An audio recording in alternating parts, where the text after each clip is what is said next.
Bonjour tout le monde, asalaamaaleykum wa rahmatullah tey dañuy dikkaat si lan mooy benn logiciel bu ñuy wax Canva dafa nañ si vidéo bu yàgg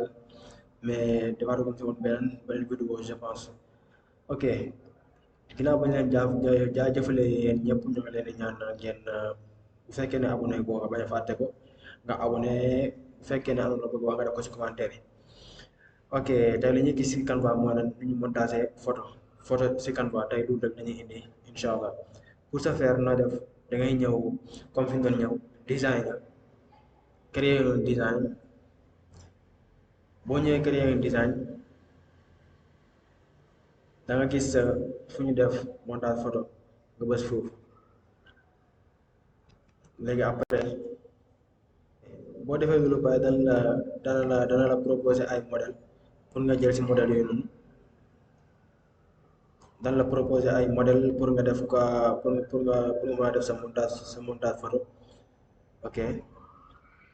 modèle yi moo nekk nii léegi yaa xool modèle boo bëgg choisir nga choisir ko. yaa xool modèle boo bëgg choisir boo ko choisir rek nooy def lu si yàmb la da ngay cliquer fii boo cliquer si modèle bi dina ñëw léegi boo bëggee changer photo bi nooy def da ngay ñëw nga cliquer si photo bi nii nga dindi ko boo bëggee dindi su la neexee nga importer photo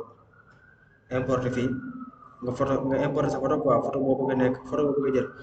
nga importer ko fii après da nga ñëw importer des fichiers nga dugg foofu noonu nga jël fichier nga jël la importer photo boobu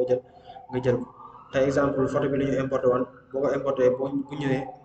da nga jël photo bi nga cliquer nga déposé ko. Ok, da ngay cliquer photo bi nga déposé ko nga jël beneen photo bi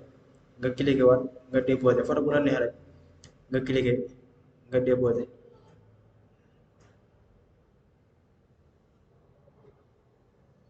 photo bu la neexee nga jël nga cliquer nga déposé léegi bu la neexee nga jël la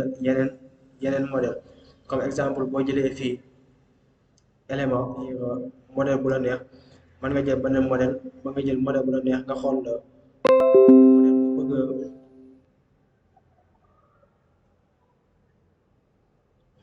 nga xool modèle boo bëgg a jël après nga utiliser ko yaa ngi gis nga xool la modèle boo bëgg a jël nga utiliser ko léegi boo si utiliser rek c'est simple da ngay ñëw nga cliquer photo bi nga ñëw nga déposer da ngay ñëw nga cliquer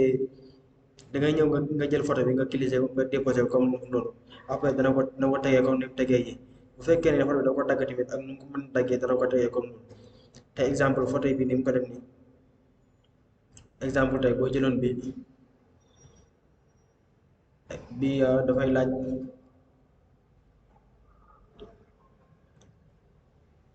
exemple tey boo jëloon bi ni nga ko tegee éléments yi nii photo boo teg rek noonu la koy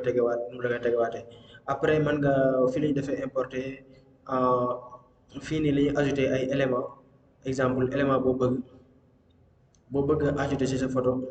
yaa ngi gis éléments yi yëpp boo si bëgg a def ci sa photo mën nga ko jël nga def ko si nga cliquer ko nga déposer ko ci sa photo yii yëpp modèle yëpp boo si bëgg a jël da nga jël nga cliquer nga déposer ko foofu noonu après dana nga placer ko foo ko bëgg a placer après boo bëggee bind texte mën nga ñëw fii nga utiliser texte nga jël modèle texte yi nii boo si jël rek day déposer wu fii directement boo jëlee bi boo ko cliquer rek directement day déposé wu fii après nga def double clic fii nga dindi ko supprimer nga bind lu la neex même taille lay jël même police lay jël même lépp lay jël après boo ñëwee fii design mën nga def ay créa nga dessiner sa ay kii bopp nga utiliser soit nga utiliser stylo bi soit nga utiliser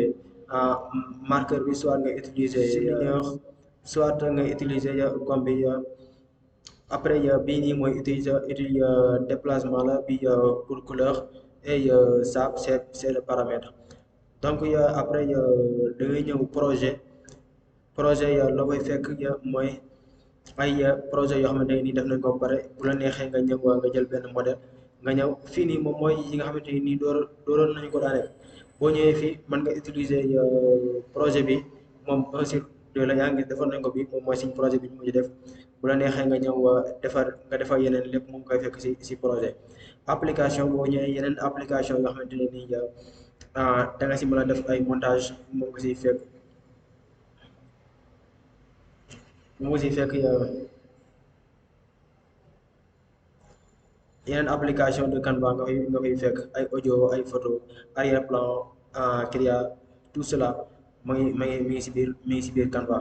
ok tey loolu la ñu leen indi doon na ni ñu koy enregistré ba pare tamit c'est simple waxoon nañu leen da ngay ñëw partager après si ngay ñëw nga def télécharger boo defee télécharger après dañ la wax foo koy enregistrer sûrement PNG ou JPEG ou PDF yow yaa xool lu la neex nga enregistré ko noonu léegi soo boo cliquer ba pare boo choisir ba pare nga def télécharger après dina ñëw dina la wan destination après dina ñëw. ok ñu ngi jaajëfal ñëpp di leen baalu àq di ñaanal ñëpp korite jàmm ak salaama di leen di joxaat dig daje beneen yoon incha allah avec votre chaîne la clé du monde numérique.